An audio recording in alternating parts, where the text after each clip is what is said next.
जयसिंगपुरात पुठ्ठेच्या गोडाऊनला भीषण आग, लाखोंचं नुकसान.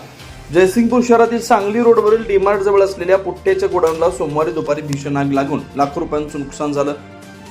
दुपारी सुमारे 1:30 वाजण्याच्या सुमारास ही घटना घडली असून सुदैवानं कोणतीही जीवितहानी झाली नाही. मिळालेल्या माहितीनुसार संबंधित गोडाऊनमध्ये मोठ्या प्रमाणात पुठ्ठ्याचा साठा होता. आग लागल्यानंतर काही क्षणातच ज्वाळाने विकराळ रूप धारण केलं आणि संपूर्ण गोडाऊन आगीच्या भक्षस्थानी पडलं. या गोडाऊनचे मालक रामलाल केवट हे याच ठिकाणी वास्तव्यास असल्यानं त्यांच्या घरातील प्रापंचिक साहित्याचं मोठं नुकसान झालं. घटनास्थळी जयसिंगपूर नगरपालिकेचे अग्निशमन दल तसेच दत्त साखर कारखान्याच्या अग्निशमन पथकानं तातडीनं धाव घेत आगीवर नियंत्रण मिळवण्याचा प्रयत्न केला. मोठ्या प्रयत्नानंतर आग आटोक्यात आणण्यात यश आलं. दरम्यान गोडाऊन समोरील रस्त्याच्या विरुद्ध बाजूला स्वच्छतेसाठी लावण्यात आलेली आग वाऱ्यामुळे उडून गोडाऊनपर्यंत पोहोचल्यानं ही दुर्घटना घडल्याची प्राथमिक चर्चा घटनास्थळी होती. दुपारच्या कडक उन्हामुळे आग वेगानं पसरल्याचं सांगितलं जातंय. आगीमुळे परिसरात धुराचे प्रचंड लोट पसरले होते. परिणामी सांगली कोल्हापूर मार्गावर काही काळ मोठी वाहतूक कोंडी निर्माण झाली.